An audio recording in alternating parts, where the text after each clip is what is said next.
Fala, gestor ou dono de imobiliária, estamos em mais um podcast da Upstate. Hoje a gente vai falar de um assunto chave em qualquer imobiliária que trabalha com locação. Nós vamos falar como transformar o setor de rescisão de um problema em um setor estratégico para a sua empresa. Para isso a gente chamou alguém que é especialista nesse assunto, a Denise Madalosso, ela que é empresária, advogada, também já foi consultora do Cúpula e tem vasta experiência nesse setor de rescisão que é tão importante em qualquer imobiliária. Seja bem-vinda, Denise. Olá, Matheus. Joia. É um prazer, uma honra estar aqui com você hoje. Eu que agradeço por você ter vindo. Muito boa oportunidade de falar com o mercado imobiliário, especialmente com os gestores, um setor que é tão estratégico e que Exatamente. Por muito tempo foi tratado como uma dor de cabeça e que hoje já é visto como um setor fundamental para o crescimento da imobiliária. Exatamente. Antes eu gostaria que você se apresentasse, contasse um pouquinho sua trajetória, a gente já entra nesse assunto que é a rescisão. Legal, Matheus. Eu sou empresária. Hoje eu estou na fundação de uma empresa que se chama Amerai Residências, uma empresa voltada para a gestão do patrimônio, onde eu peguei todo o meu know-how, toda a minha experiência aí de quase 25 anos no mercado imobiliário e estou fazendo, algo diferente e diferenciado nesse nicho que eu acho que é um nicho também muito carente, pelo menos lá na nossa região, em Santa Catarina. Que no Brasil todo. Tá? Eu sou advogada de formação, trabalhei por muito tempo na linha de frente, com questões imobiliárias, tanto de vendas quanto de regularização de imóveis. Florianópolis, que é a minha origem, é uma cidade com muito problema de uso capião. Sim. Então já comecei nessa área no início. A minha família ela vem de uma tradição imobiliária, tivemos imobiliárias junto por 18 anos. Pô, e legal. A nossa imobiliária desenvolveu todo um processo, trabalhava com vendas e locação, e nós desenvolvemos um processo de aluguel digital na época, pioneiro em Santa Catarina, e essa operação ela foi vendida, a operação, a marca e a carteira para um grande grupo imobiliário local, porque vinha um outro grande grupo nacional fazendo essa frente. Você e eles compraram por toda a nossa trajetória, desde fundar até vender a carteira ali de locação. Desde fundar, e não só vender a carteira de locação, nós vendemos todo o business. A empresa então, inteira. Eu costumo dizer que nem a plaquinha foi mudada, porque também a marca foi vendida. Entendi. Nós vendemos toda a operação porque a gente aprendeu a fazer esse aluguel digital já em 2017. Então, legal. Quando a concorrência chegou em Florianópolis fazendo frente, uma série de novidades na época, nós já tínhamos feito esse processo todo, nós já tínhamos separado o comercial do administrativo, inclusive o administrativo a gente já fazia uma operação distanciada, um pouco do cliente e um pouco também dessa operação comercial. Então, a gente já estava com tudo isso pronto e foi um bom negócio para mim, para os meus irmãos, Todos nós ficamos no mercado imobiliário, continuamos no mercado imobiliário em áreas diferentes. Pô, que legal. Eu não sabia dessa história da imobiliária, não. Sim, bom saber também. E sim. Como que foi essa trajetória da imobiliária para você? Você assumiu mais a parte administrativa? Você geria a empresa como um todo? Eu comecei como advogada mesmo, puramente advogada, fazendo os processos de cobrança, fazendo o apoio na gestão da venda, na secretaria da venda, fazendo todo o apoio também na parte da locação. Já trabalhava nessa época com a própria educação da nossa imobiliária, então eu trazia, porque eu dava aula também fora da empresa, eu dava aula na pós-graduação do Sesusc. Então, a lei do inquilinato lá e os casos, e entender também essa questão da propriedade, da diferença de posse de propriedade, de entender os diversos instrumentos jurídicos que o corretor tem acesso. Então, eu já trabalhava com treinamento. Isso foi uma coisa que também, ao longo da minha carreira, eu fui aprofundando. Na Cúpula, gravei todo o Aluguel Essencial, que é um programa de treinamento para a equipe de locação. Também participei de todas as edições, até que estive lá, do Aluguel Master, que é treinamento também e desenvolvimento para o dono de imobiliária. Sim. Então, eu comecei dessa forma na Terraço. Com o tempo, acho que o próprio fato de ser advogada, a gente tem uma proximidade maior com questões burocráticas. Sim. Então, acabou que a parte administrativa da locação, né, o pós-vendas, né, considerado ali depois do fechamento do contrato de locação, depois que o cliente passou por toda a parte etapa comercial, que ele entrou definitivamente para dentro da casa, eu fiquei nessa parte, passei por todos os processos, fiz todas as etapas, né? Inclusive fiz vistoria, inclusive pintei imóvel. Dono de imobiliária que não fez tudo, não é Sim, dono de imobiliária. a gente começou realmente do zero e, inclusive, né, a gente achou em algum momento, vamos ver se a gente consegue um dinheiro extra pintando, né? Estava ainda na faculdade, bem lá no início. Sim. Então, a gente teve a primeira experiência, inclusive sendo prestador de serviço. Viveu um pouquinho de tudo. A gente já descartou isso no primeiro imóvel que a gente fez isso. Mas então, fui passando e até o momento que a gente fez a transição para a nova imobiliária, para o novo grupo imobiliário Sim. que fez a aquisição, eu tocava toda a parte administrativa, fazia a gestão de toda a parte da administração da carteira de locação. Na época, eu desenvolvi muito a questão da comunicação, então hoje eu já me considero uma especialista em comunicação não violenta. Legal. Isso foi um contato que eu tive em 2016, porque a gente estava absolutamente cheio de reclamação de atendimento, especialmente na locação. E eu vi que fazendo um levantamento interno dentro da imobiliária, eu vi que, pegando as reclamações dos clientes e classificando, a gente percebeu que 70% dos nossos problemas eles estavam ligados diretamente à comunicação. Ou a gente falhava no meio que a gente se comunicava, Sim. ou faltavam instrumentos mais robustos para que essa comunicação ela não fosse tão dispersa. Entendi. Ou a gente falhava também na forma, ou seja, no treinamento de quem se comunicava com o cliente.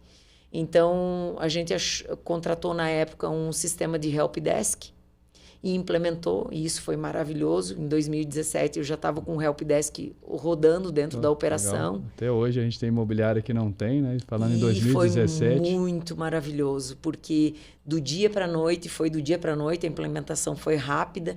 A gente conseguiu enxergar toda a comunicação da empresa legal. Num só local. Isso foi muito legal, porque a gente passou a ver o que cada pessoa da equipe, parte da equipe, estava falando com o cliente, e a gente passou a ter números, quanto de chamados entrava por dia, quantos deles eram para o setor, para o financeiro, quantos eram para contratos, quantos eram a manutenção, quantos eram de rescisão, tempo de resposta, produtividade por cada operador, satisfação a gente passou a ter, porque ao final de cada chamado o cliente dava uma nota, então a gente passou a ter um percentual, né, um feedback, e a gente achou que todos os nossos problemas estariam solucionados até a gente rodar 1 mês, 2 meses e a gente perceber tem reclamação aqui. Só que agora a gente consegue enxergar com mais velocidade e a gente consegue interceder de maneira mais rápida. Foi o momento que a gente percebeu que não basta você ter uma ferramenta robusta se você não tem pessoas preparadas para trabalhar com o cliente. E daí a gente foi procurar essa iniciativa de como que a gente poderia educar essas pessoas na comunicação. Aí eu conheci, né, a CNV, que na época o Conselho Nacional de Justiça estava aplicando isso nos tribunais. Eu pensei, se o Conselho Nacional de Justiça está aplicando isso, tem alguma coisa aí para a gente aprender também. Como a orientação era muito do direito, né, a inspiração, e para minha surpresa, sim, né, eu fui com todo o preconceito do mundo. Fui mais confiando na CNJ e no meu setor de recursos humanos, que tinha validado isso. E, para minha surpresa, é uma forma totalmente diferente do que a gente aprende de se comunicar. Você passa a ver a comunicação de maneira estruturada e, principalmente, entender que, para eu me comunicar, primeiro preciso saber ouvir. Sim. E para saber ouvir, não é só a questão de estar calado na hora de falar, mas existe método para isso, existe evolução na escuta. Eu chamo muito pro meu time, né, que eu comento com eles, que é o interesse legítimo no que a outra pessoa está falando. Não escutar legítimo. Só por escutar. Né? Deixa ela fala um tanto de coisa, ela já falou qual que é o problema, ela às vezes já deu a solução, só que a gente está tão pronto para devolver uma resposta e já explicar que às vezes a gente nem conseguiu absorver o que a pessoa nos transferiu, né? O primeiro grau de escuta é a escuta reativa. Sim. É quando você escuta a pessoa já com os argumentos para devolver. Geralmente, a grande maioria das pessoas está nesse primeiro grau de escuta. Sim. Ela está escutando mais para colocar os argumentos dela e para te rebater e para encerrar logo, para encerrar o desconforto dela, muitas vezes, daquela situação. Né? Não. Conseguir explicar. Ou solucionar do jeito dela, né? Sim. Do jeito de que não é isso daí, já não é escuta, né? Na verdade, é uma imposição. Para você ir do primeiro fase da escuta e para já um segundo nível, o segundo nível é quando você para e olha com interesse e curiosidade o que a pessoa está falando. Legal. Por que ela tem essa reação? Por que ela está falando isso? Qual que é o argumento? O que fundamenta? Quando eu passo a fazer esse tipo de pergunta, eu já estou indo do primeiro grau de escuta para o segundo grau de escuta. O terceiro grau de escuta é quando eu passo a não só ouvir os argumentos dela, mas a perceber os sinais dela. Aí eu estou ficando melhor na comunicação. Legal. Eu começo a ver que uma pessoa ansiosa, né, se eu estou enxergando o sentimento, a emoção da ansiedade, eu começo a ver que atrás de uma emoção, atrás de um sentimento, existe uma necessidade. Se eu passo a conhecer sentimento e necessidade, eu percebo que para cada necessidade existem estratégias mais assertivas, e por isso que a comunicação não violenta também é conhecida como comunicação assertiva, porque você passa a ir mais no cerne realmente do problema. Você passa a entender qual que é a necessidade daquela pessoa. E o quarto grau de escuta, que daí são pessoas com bastante habilidade de conversação, de negociação, de mediação. Esse grau, a pessoa realmente vai despida para a conversa, no sentido de que ela sabe que o resultado vai sair realmente da conversa. Entendi. Ela faz essa leitura, né, e ela passa a encontrar solução conjunta com a pessoa com a qual ela está. Ela passa a separar o que ela pode considerar, ela passa a ter mais habilidade para isso e junto encontrar uma solução. Aí essa é a quarta fase já, quando... Esse é o estado desejável. E como que você passa isso para a equipe? Foi treinamento? Foi processo pré-definido? Como que você fez para que as pessoas conseguissem levar isso no dia a dia? Porque normalmente o administrativo, ele vai tentar, não vou assumir o erro porque eu vou ser culpado, ou vou tentar explicar por que eu fiz dessa forma. Então aquele reativo, já quebrando o primeiro e segundo grau de escuta, já é natural. Do administrativo.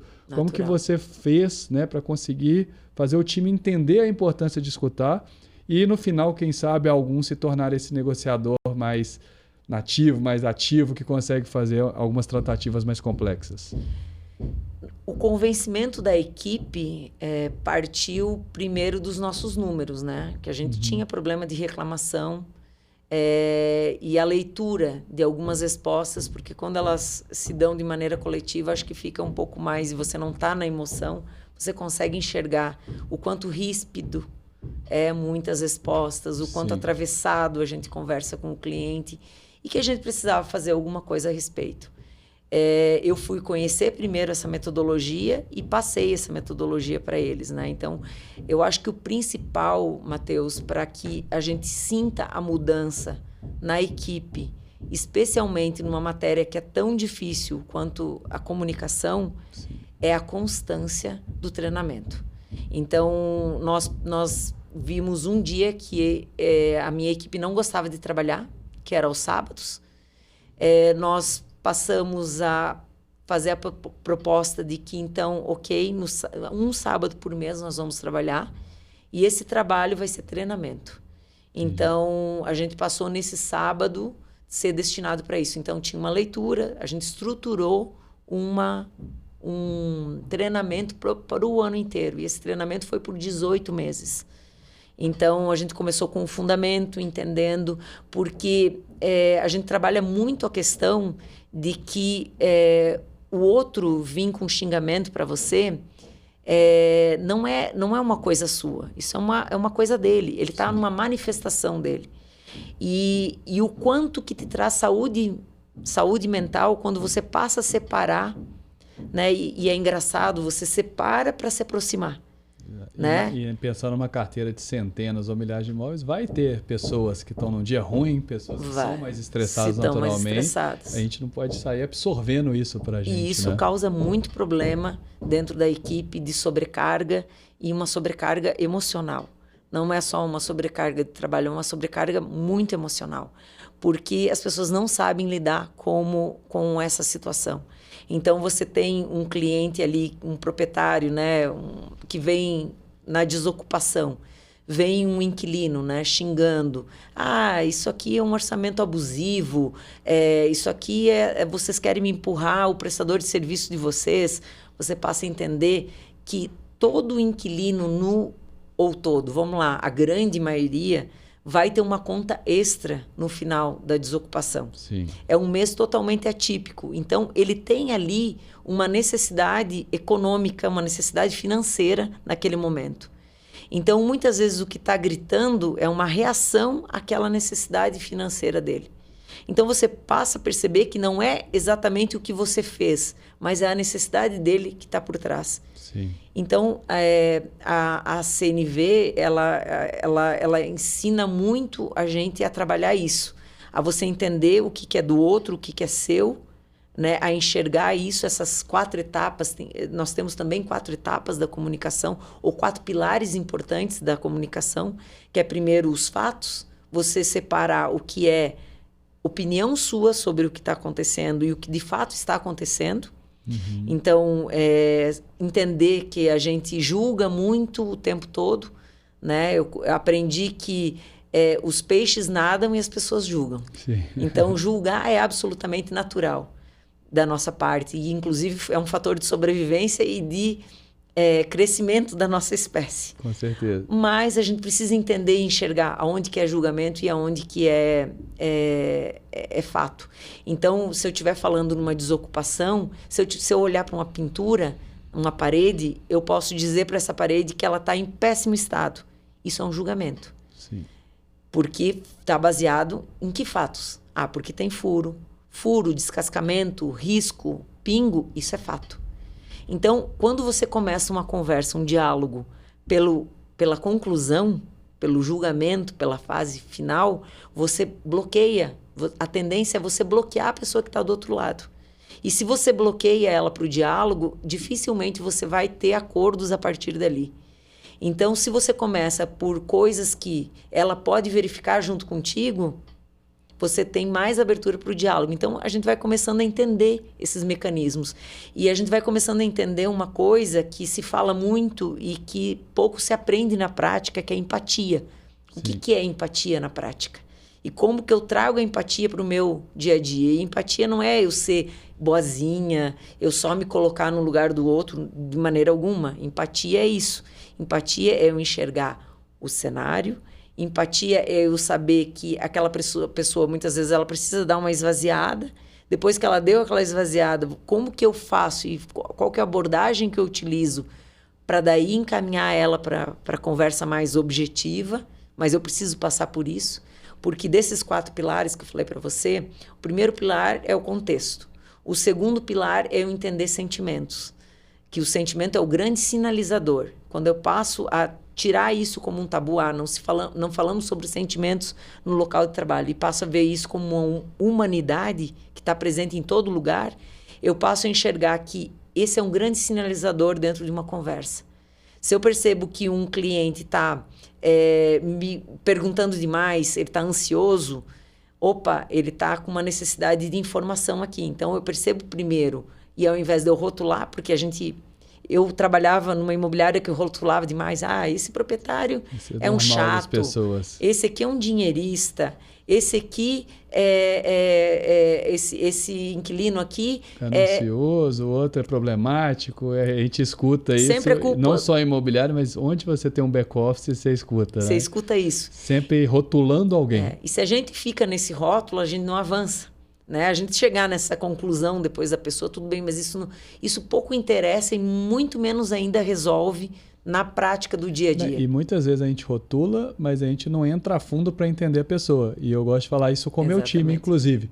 Você já olhou o que é que ele está passando? A gente está chamando a pessoa de chata, mas isso aconteceu. Se fosse você, talvez você fosse esse chato porque não está com você. Então eu tento sempre colocar nosso time na mesma situação que no caso locador e locatário, mas no nosso caso os clientes, para eles entenderem, olha, se você estivesse vendo isso, talvez sua reação fosse igual. Isso. Só que como você não tem uma pessoalidade com ele, você está enxergando só essa cliente que vem sempre reclamar.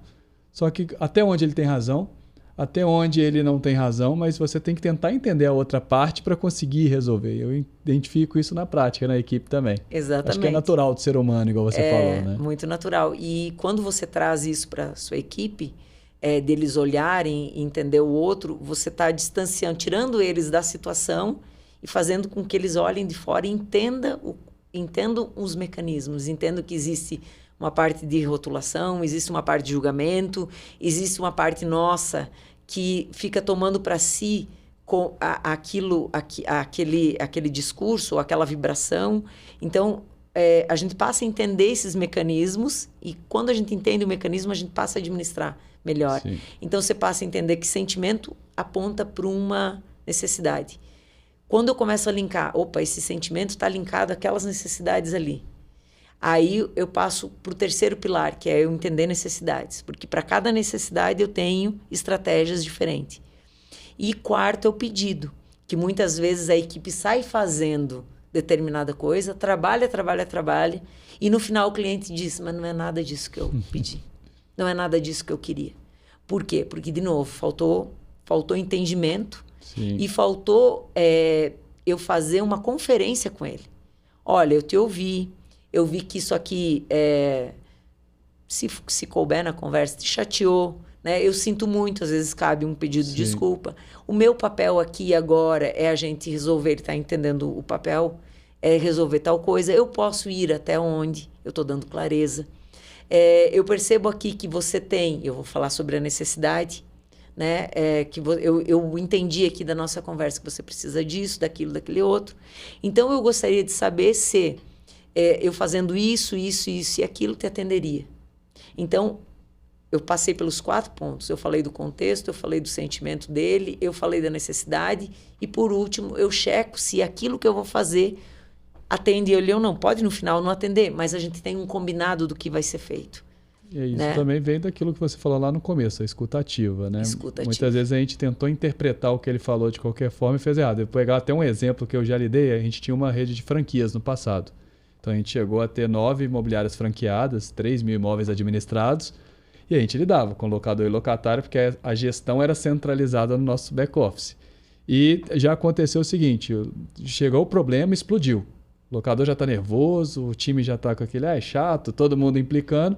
E aí chegava, eu resolvia alguns problemas, ligava para o locador e falei, olha, estou ligando para resolver o problema, quero entender a situação, eu entendo porque você está chateado, realmente não deveria ter estendido tanto.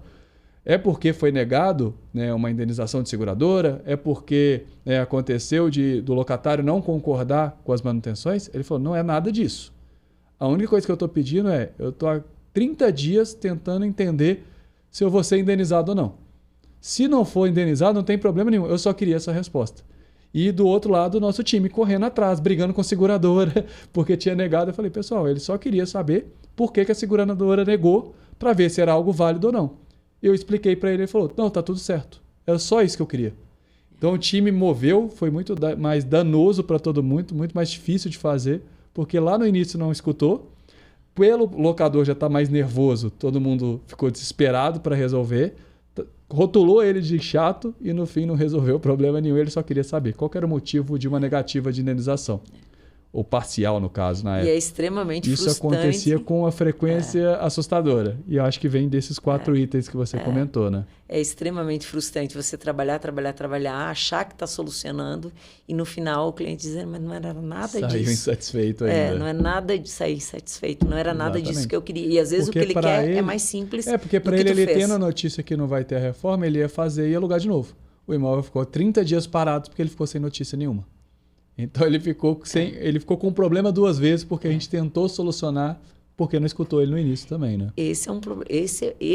Você citou um caso que é o problema central de comunicação. E como é que a gente educa, né? A solução nossa, voltando para essa trajetória, foi procurar como educar, né? Beabá, a gente se educar, porque eu não era educada nisso também. Sim. E educar também a nossa equipe para que ela entendesse um pouco mais de comunicação. Porque, bem da verdade, a gente aprende muito pouco isso na escola. Sim. Lidar, né? A educação socioemocional, ela ainda é uma educação pouco trabalhada. E a gente precisa dessa educação socioemocional. E eu acho que cada vez mais, com inteligência artificial, com o desenvolvimento das tecnologias, mais vai ser demandado da nossa humanidade. Mais a gente vai se diferenciar por a gente saber trabalhar com aquilo que é puramente humano. Né? E isso é muito humano. É humano trabalhando com humano. Né? Nessa hora eu realmente faço conexão ou não faço conexão. Entendi. Né? E ela não é uma... Ela pode ser natural porque você aprendeu na sua casa ou em algum local na sua vida, mas ela é aprendida. Todo mundo pode se tornar um dia empático, todo mundo pode entender e ser um bom comunicador desde que aprenda, né? Desde que se dedique e tenha estudo sobre isso. Estudo e prática, né, sobre isso. Então, eu trabalhei com isso dentro da imobiliária. E no final, né, quando nós fizemos essa...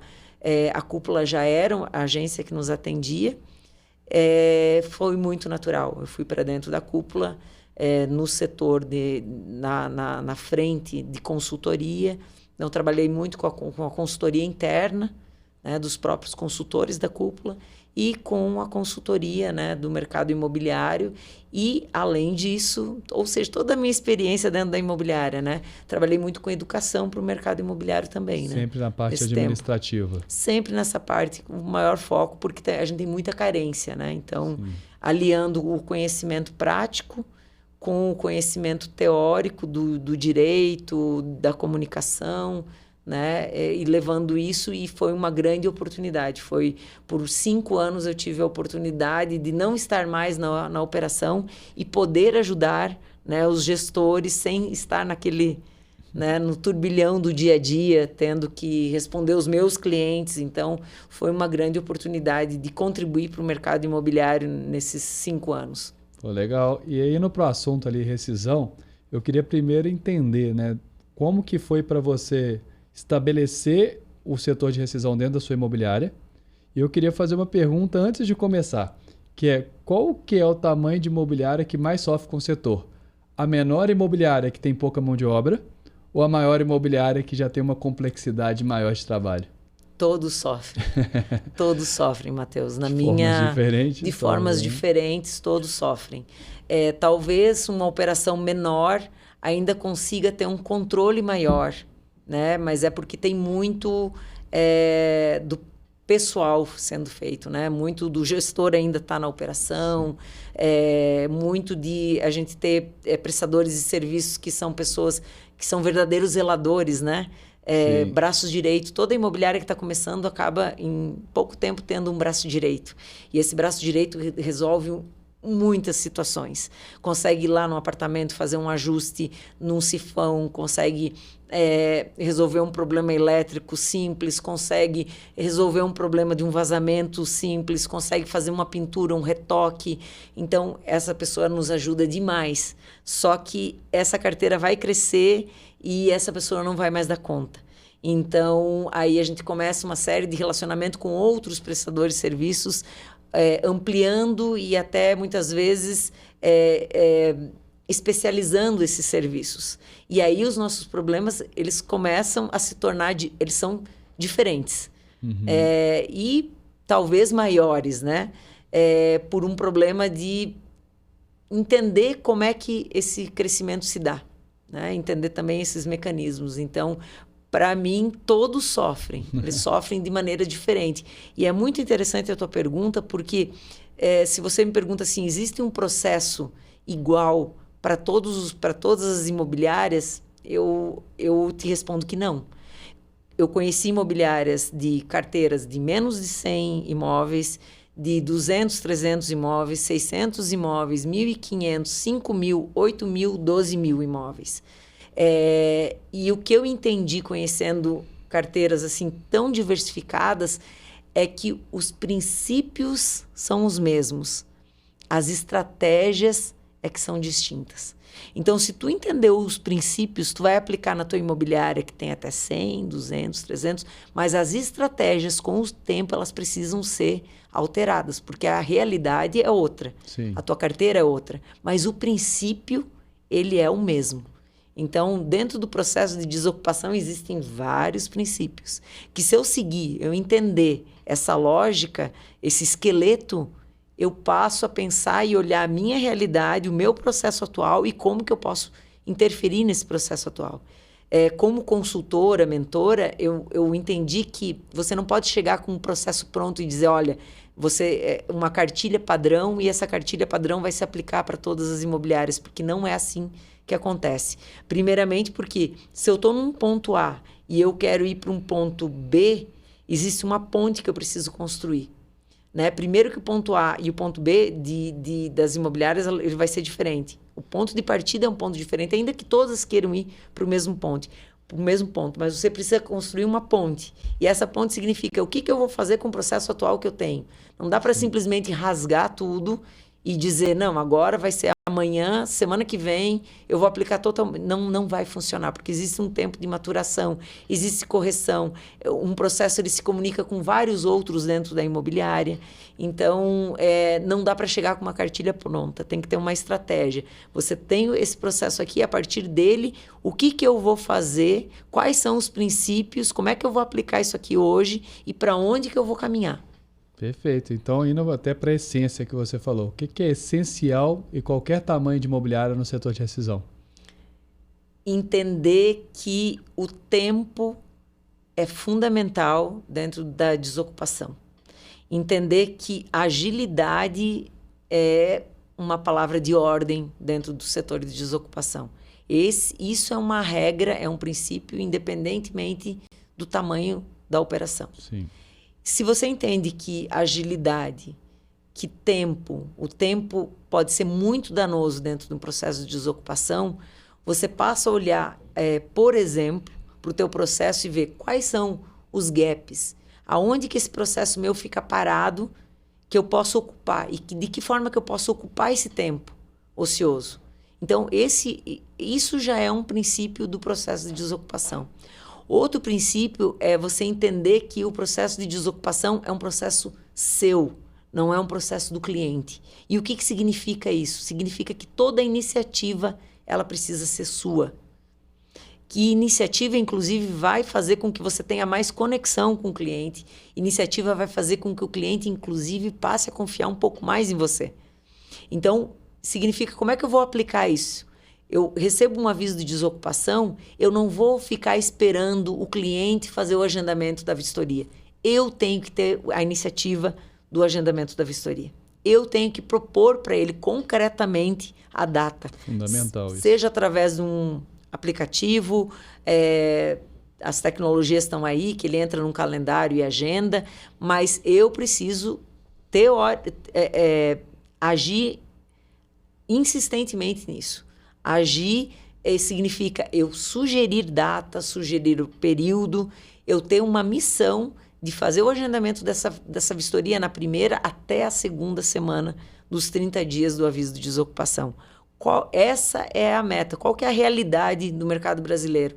É você chegar com um aviso de desocupação, entrega-se uma rotina, isso já é uma coisa que o mercado absorveu, já posso considerar isso uma cultura que Sim. Existe uma rotina que é entregue quando o aviso de desocupação entra, mas o que é também uma cultura é só pegar essa pasta de novo quando o cliente agenda a vistoria ou, pior ainda, quando ele chega lá e diz, toma que a chave é tua, se vira, né? Eu estou saindo, já fui, já estou em outra, né? Acabou os 30 dias, não pago mais A nada. imobiliária teve a oportunidade Tchau. nesse período todo de falar que tinha algum dano, de verificar se tinha alguma pintura não feita. Ela esperou essa devolução da chave para Esperou depois essa devolução cuidar. da chave. Tem muita coisa para a gente fazer antes disso. E você falou que a Muita principal coisa. premissa é o tempo. Nesse tempo eu já perdi ali esse período inteiro que eu Sim. poderia ter agido e ainda vou perder o tempo que esse imóvel vai ficar parado. Sim. E aí entra aquele tanto de discussão, né? É devido ou não o tempo do imóvel parado depois da devolução da chave? Aí eu vou ter que me acertar com...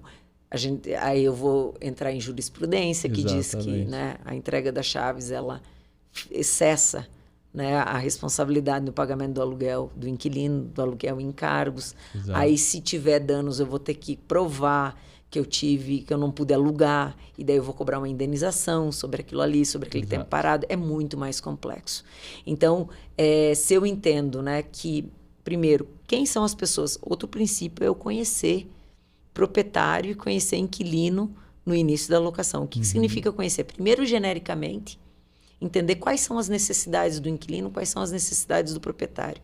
Do inquilino, o que é comum acontecer? Ele está com uma mudança em curso, Sim. uma mudança de vida, muitas vezes, não é só uma mudança de local, é uma mudança de vida, se separando, muito comum, mudando de cidade, mudando de local porque mudou de emprego ou porque as crianças estão estudando em outro local. Então, tem uma mudança, geralmente essa mudança é uma mudança significativa, Sim. que impacta para fazer a mudança. Se eu sei disso, e eu sei que a conta dele, e eu sei que o processo é meu, sou eu que sei que essa conta no final vai ser grande. Então, é meu dever conversar com ele sobre isso, né? Então, eu faço o aviso de desocupação e a primeira conversa que eu tenho é a insistência no agendamento da vistoria. E a primeira coisa que provavelmente o cliente vai falar é dizer, mas eu tenho 30 dias para morar. Sim. E daí entra o papel da imobiliária em esclarecer que sim, você pode morar os 30 dias, você pode desistir do aviso, você pode passar dos 30 dias, pode acontecer um monte de situação. A minha preocupação aqui é que a sua conta não fique muito alta, porque 30 dias é o mínimo de indenização que você tem que dar de aluguel e de encargos da locação. Se você passar esses 30 dias sem fazer uma série de coisas, além da recuperação do imóvel, você vai ter que ainda continuar indenizando e pagando. E essa conta vai ser alta porque você tem a mudança, você tem o imóvel novo, tem aí geralmente pintura para ser feito. Então, quanto mais você antecipar a vistoria com o imóvel desocupado, sem os seus pertences, mais a gente vai ter tempo para conversar sobre as coisas que precisam ser feitas no seu imóvel, mais a gente vai poder negociar, menos você vai pagar, menor vai ser a sua conta. Então, o nosso conselho é que seja, e eu repito a data, dia 20, dia 30, ou seja, eu sou insistente em voltar para aquela data ali, porque eu sei que a conta dele vai ficar prejudicada quanto mais tempo ele se estender nesse imóvel.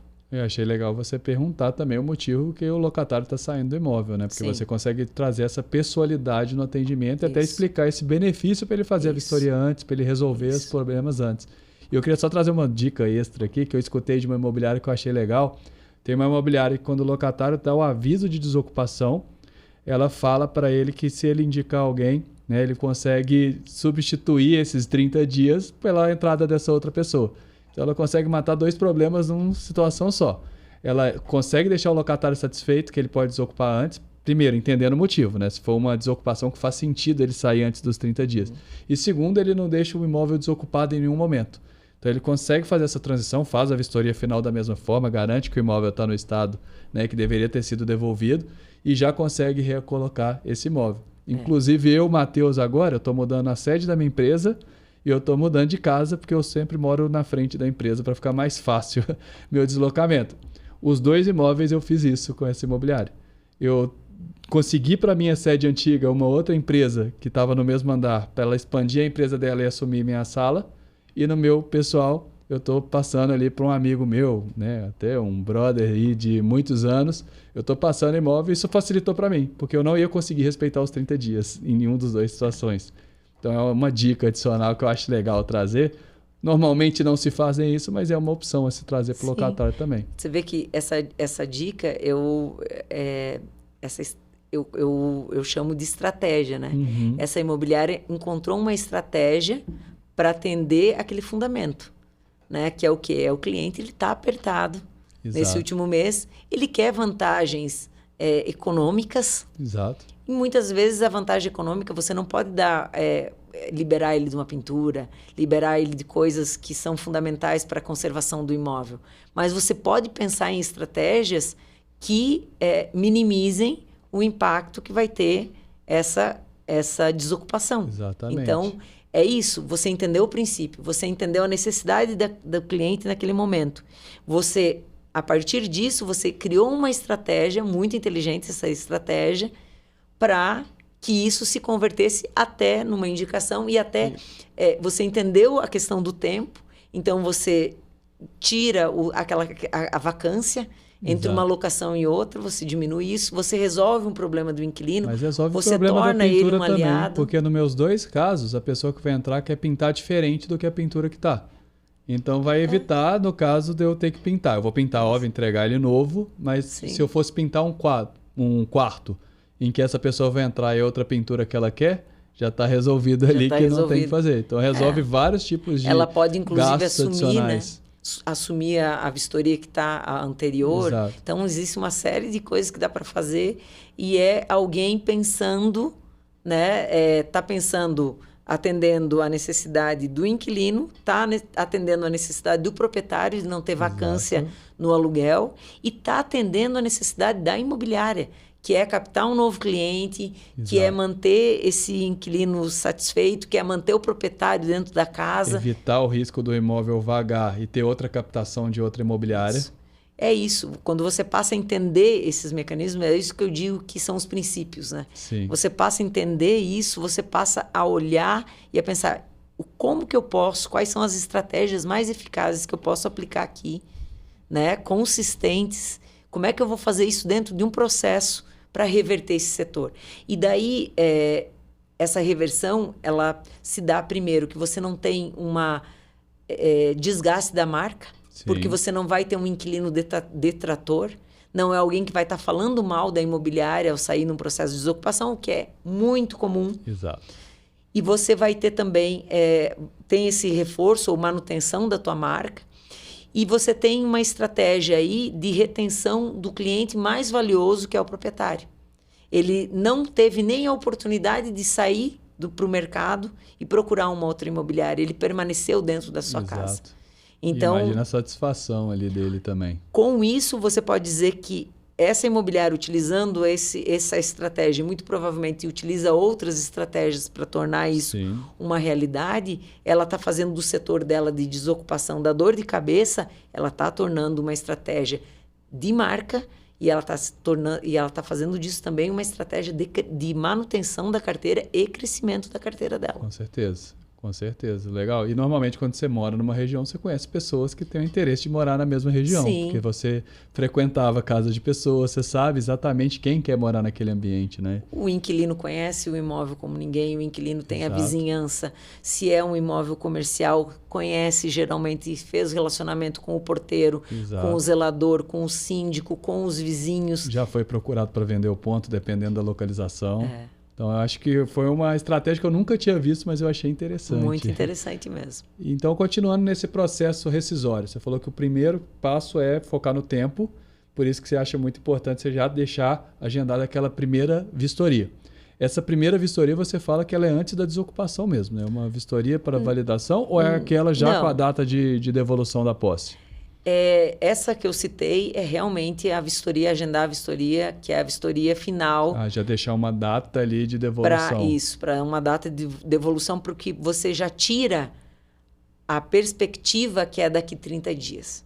Entendi. Você já coloca a perspectiva para daqui 20 dias. Entendi. E a gente sabe que esses 10 últimos dias vão ser bem valiosos. Ele já sabendo que tem essa janela que ele vai ter que resolver o restante dos problemas ali. Feito isso, outra estratégia que entra, que é muito importante, é você falar sobre o que está por vir.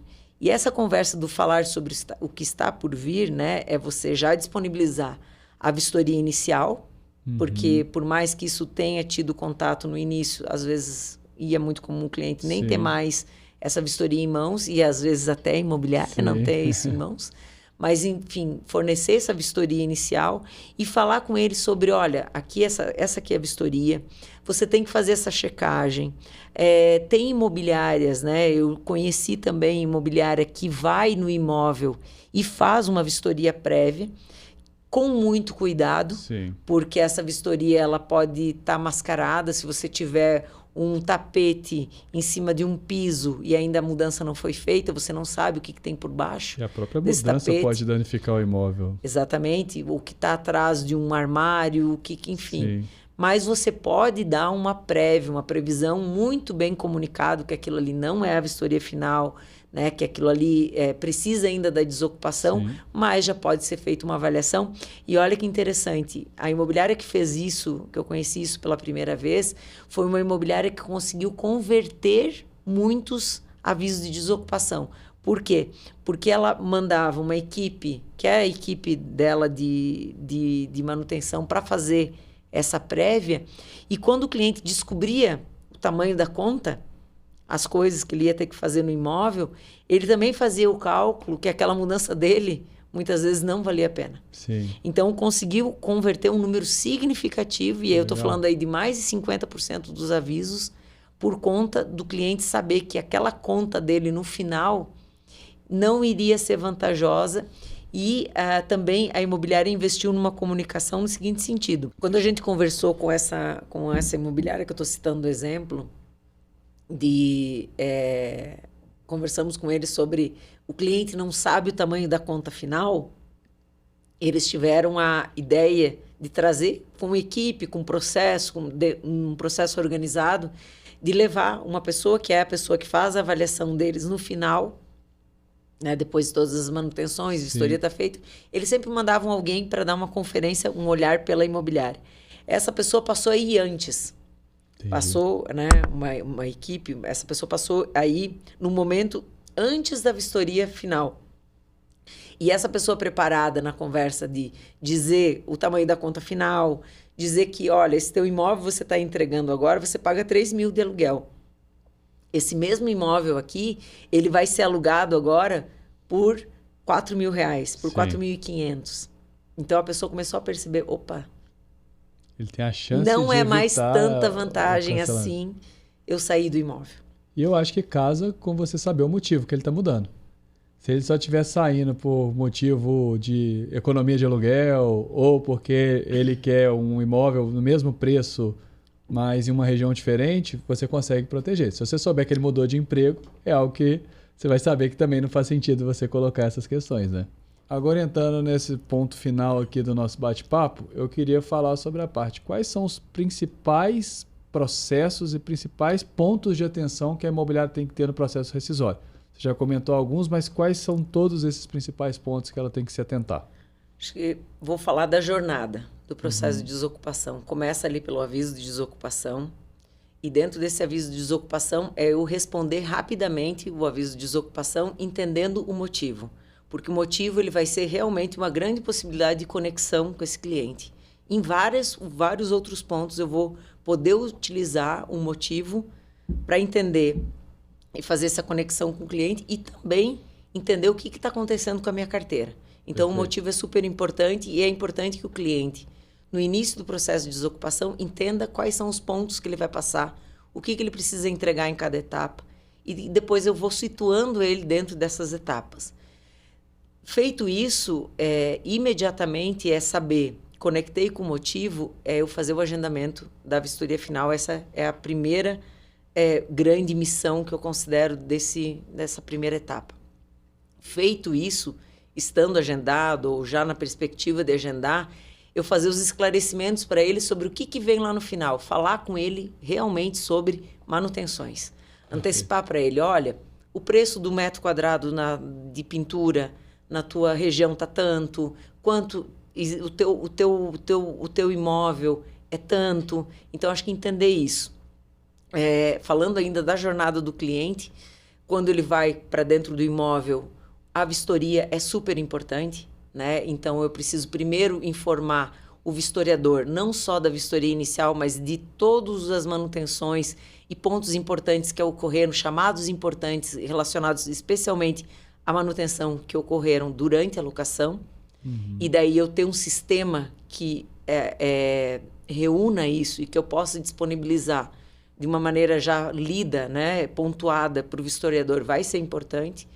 Feito a vistoria, quando eu entrego essa vistoria, entender que a vistoria ela tem pelo menos aí 3 relatórios, um relatório de divergência, e é esse o relatório que deve ir para o inquilino, não deve ser mandado para o inquilino as 70 páginas Sim. da vistoria final, que é super importante a vistoria completa para a imobiliária se certificar e comprovar que todos os itens foram testados e passados, mas é absolutamente improdutivo e atrapalha no desfecho da desocupação eu mandar essa vistoria imensa, gigante e muitas vezes não lida pela equipe. Então, esse é um outro ponto de atenção. Porque podem ter divergência, mas nem tudo é responsabilidade do locatário. Nem tudo é responsabilidade do locatário, exatamente. E ele ter que ficar procurando aonde que está a divergência é muito desgastante, num processo que ele quer agilidade.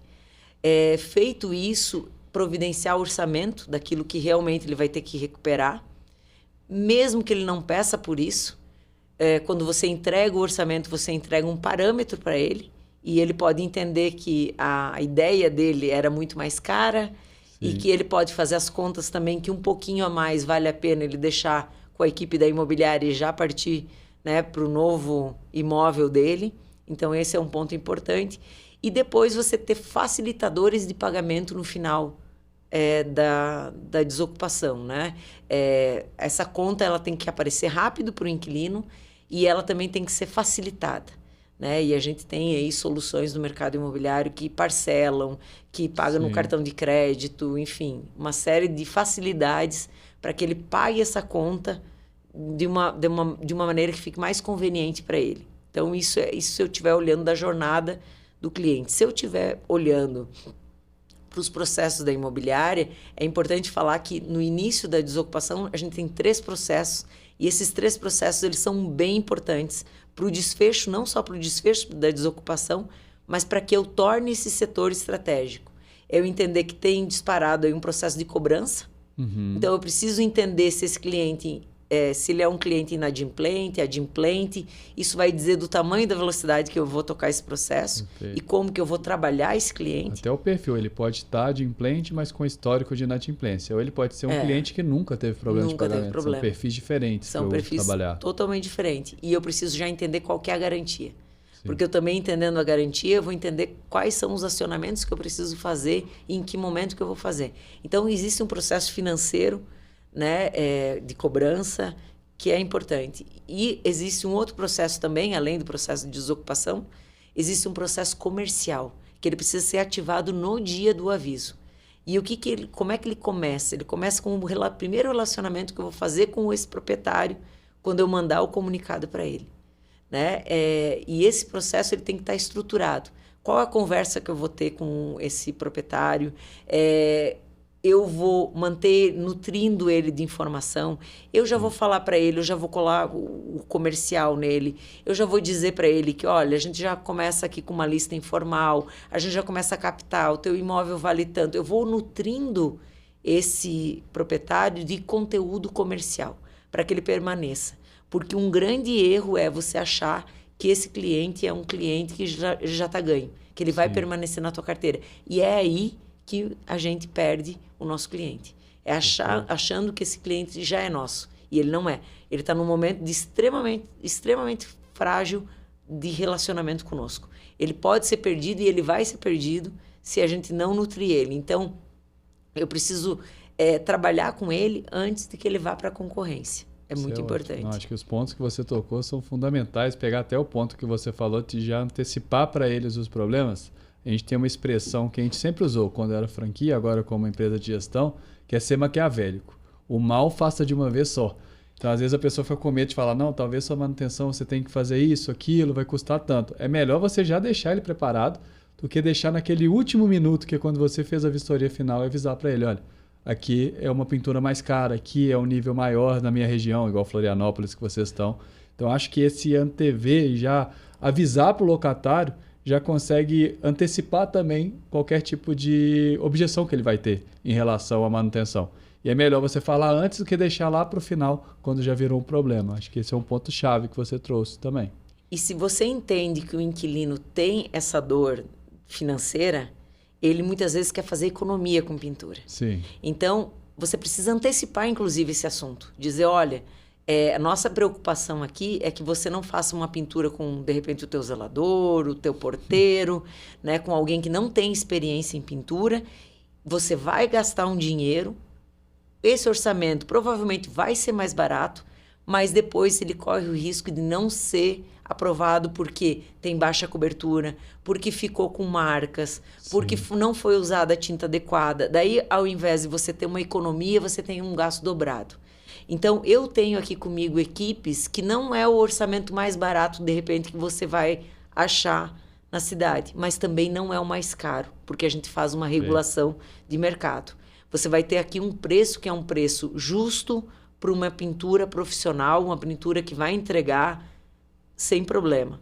Agora, eu preciso te dizer que isso pode acontecer e a minha preocupação é que você não tenha que pagar 2 vezes pelo mesmo serviço. Exato. Você teve a preocupação de que ele não gastasse, você teve o cuidado de entender a necessidade dele, você já está colocando isso de uma forma, como você falou, já está antecipando.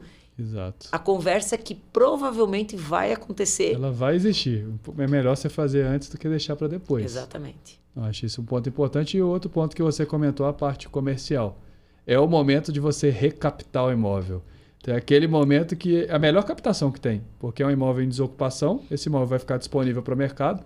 A primeira imobiliária a captar é aquela que está com ele administrado dentro da carteira, só que pode ser o momento que a imobiliária também vai perder esse imóvel para o mercado, dependendo do nível de satisfação do locador. E eu discordo de muitas imobiliárias que falam que o locador exige demais o imóvel dele. Eu acho que ele quer transparência em todo o processo. Ele quer saber que a imobiliária fez aquilo que era o certo e o melhor para ele. Salvo, óbvio, exceções que sempre vão existir, mas na prática o locador ele quer ver o nível de profissionalismo da imobiliária e eu acho que a rescisão é onde mais mostra esse nível de profissionalismo. Até porque é onde acontecem os problemas no imóvel. A gente tem uma cultura muito de cuidar das vendas e de entender que o pós-vendas é um custo. E, na verdade, o pós-vendas é uma estratégia. Né? A gente precisa reverter isso. O pós-vendas é realmente o que mais diz da nossa empresa ao longo do tempo. Sim. Então, isso é pós-vendas. Exato. E o cliente mais barato é aquele que eu já tenho. É né? aquele A que eu já manutenção tenho. do cliente é muito mais barato do que adquirir um novo cliente. Muito captar mais. Um novo imóvel, conseguir um novo locatário. E aí, muitas vezes, a imobiliária ela peca nesse cenário. E tem uma fala muito comum na desocupação que você dá o aviso para o proprietário, a equipe de desocupação dá o aviso para o proprietário e diz, olha, ele tem 30 dias para ficar no imóvel, ele vai agendar a vistoria. Geralmente Sim. É esse o discurso. E daí o proprietário liga na semana que vem e pergunta, e daí, ele já desocupou? E daí, ele já marcou a vistoria? Não, senhor, conforme eu te falei, ele ainda não sabe quando é que ele vai marcar. Na outra semana ele está ligando. Daí o que a equipe faz? A equipe bota o rótulo nele. Nossa, que cara ansioso, que não para de perguntar. Eu já falei isso para ele, parece que não ouve a gente. E, na verdade, o que ele tem? Ele tem uma necessidade financeira dele que foi abalada. Ela era atendida mensalmente, porque ele tinha uma previsibilidade de quanto queria receber, que o imóvel dele estava alugado. A partir do momento que eu dei o aviso, eu mexi nessa estabilidade e eu criei uma instabilidade. Essa instabilidade está mostrando que afetou ele. Exatamente. Porque ele está ansioso. Olha o marcador do sentimento dele mostrando aí. Então, se eu entendo isso, eu posso dizer para ele, inclusive... Se eu tenho estratégia, nós vamos agendar com ele, nós estamos tentando tal data, eu já estou entregando uma coisa mais concreta. Mas também se eu entendo que ele tem uma necessidade de ter alguma segurança nessa parte financeira, se o imóvel dele vai estar alugado, eu já começo a dizer para ele, olha, eu tenho aqui, o teu imóvel vale tanto, eu começo a nutrir ele de conteúdos comerciais. Faz com que ele não leve isso para outro lugar que faça essa nutrição. Exatamente. Porque se ele for para a concorrência vai tentar ganhar ele. E como que ela vai fazer isso? Ela vai fazer isso colocando conteúdo comercial e o conteúdo comercial que poderia ser posto por você vai ser posto pela concorrência. E aí você começou a perder o cliente. O cliente que era seu começou a ser perdido aí, nesse momento. Exatamente. Eu acho que a imobiliária, muitas pecam nesse aspecto, né? Ela não faz esse foco comercial que ela deveria ter e cativar esse locador e deixa ele ali em aberto e a insegurança, porque a maior parte dos locadores do Brasil ele tem como principal fonte de renda ou segunda principal locação. Para muitos é o salário ou o complemento da aposentadoria. Então imagina a gente, né, uma pessoa assalariada, sabe, a partir do mês que vem você não tem emprego. É a mesma sensação do locador que recebe o aviso de desocupação, né? Então é bom ela fazer esse trabalho. 80% dos proprietários têm de 1 a 2 imóveis. Exato. Então não são pessoas que têm muitos imóveis. Porque o mercado às vezes acha, né? Todo locador é multimilionário. É Muitas vezes é um locador não. que tinha um imóvel, mudou e continuou com esse imóvel posto para alugar. Outro que usa para pagar o próprio financiamento do imóvel. Então, ele depende dessa renda para viver. E quando a gente entende isso, a gente entende esse princípio que nesse momento que eu dou o aviso de desocupação para o proprietário, eu mexo nessa segurança, eu tenho que entender quais são as estratégias que eu vou fazer para deixar ele mais seguro. Porque dizer que o inquilino vai permanecer no imóvel, eu não posso dizer. Agora, eu posso dizer que o imóvel dele está bem localizado, que vale tanto, que eu já estou trabalhando de tal forma, que eu já estou cadastrando no sistema. Na insegurança de como vai estar o meu imóvel, eu trabalho com a garantia tal. Se essa garantia não funcionar, se não funcionar, a garantia é acionada, ela cobre isso, ela cobre aquilo. Então, eu já estou falando isso então, eu vou... O que não cobre, a gente vai ajuizar a ação. Exatamente. Então, estou dando os passos que eu estou nutrindo aquela necessidade dele abalada com outras estratégias, com outros discursos. E eu estou mantendo esse cliente na casa, né? Eu não estou considerando ele um jogo ganho, deixando ele ali do lado, achando que vai terminar a desocupação. Ele maravilhosamente vai entregar para a gente de novo o imóvel, porque a gente sabe que não é isso que está acontecendo, não é isso que vai acontecer. E eu começo a ter muito investimento na captação, e se eu não tiver essa atenção na desocupação, acaba sendo elas por elas. O que eu ganho, eu perco lá no final. Perfeito. E eu queria que você trouxesse qual que você acha que é a dica de ouro da rescisão. A dica de ouro da rescisão, para mim, por incrível que pareça, foi o agendamento antecipado de vistoria. Olha só. Foi a coisa que eu percebi que mais impactou nos processos de desocupação. Eu eu antecipar o assunto da vistoria, aquela vistoria completa, né? Sim. Que eu faço realmente final, com o imóvel 100% desocupado.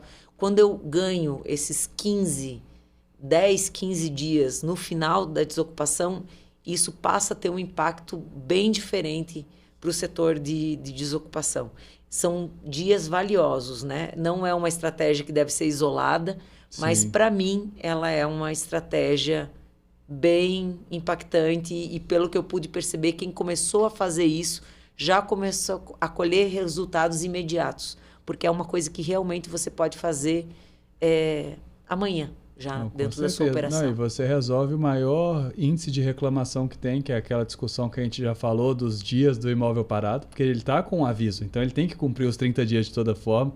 Você consegue ter tempo para resolver os problemas de uma forma muito mais rápida e você consegue colocar no locatário a cabeça do prazo, né? Porque se eu não tenho um deadline, um prazo para ele executar, a qualquer momento ele pode fazer.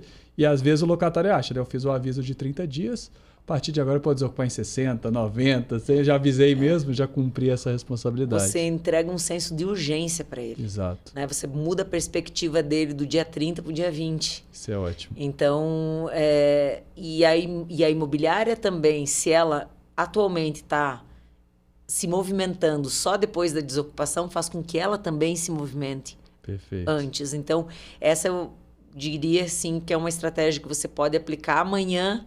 É uma estratégia segura e só complementaria que é importante o discurso que vai se fazer dessa estratégia.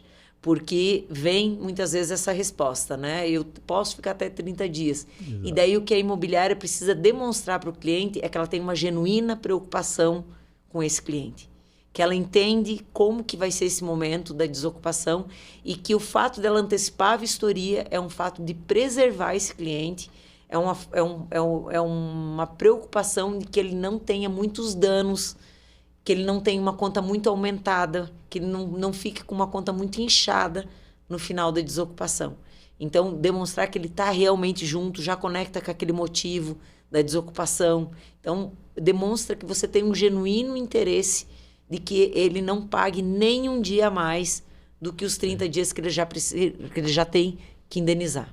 Perfeito. Acho que o papo foi muito bom, Denise. Agora a gente está chegando no momento final.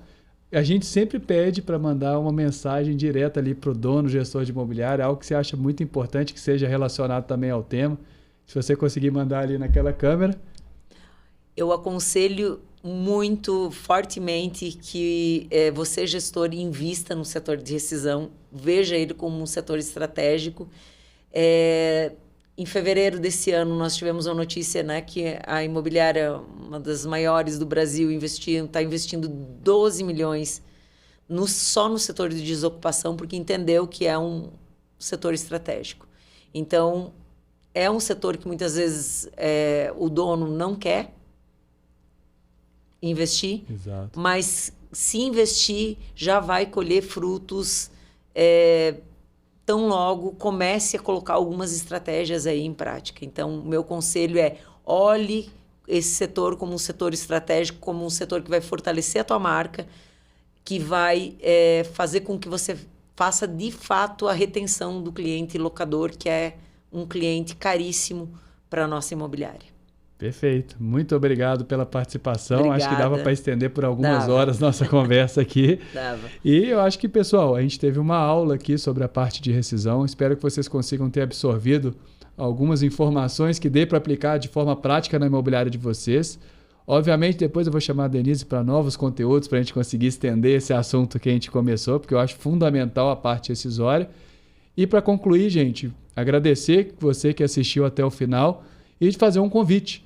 Nós estamos com o evento A Melhor Imobiliária do Brasil, né? A melhorimobiliariadobrasil.com.br, que é o MIB. É um evento que a gente está com algumas operações satélites que já aconteceu em Florianópolis, em Belo Horizonte, e agora vai acontecer nesse mês.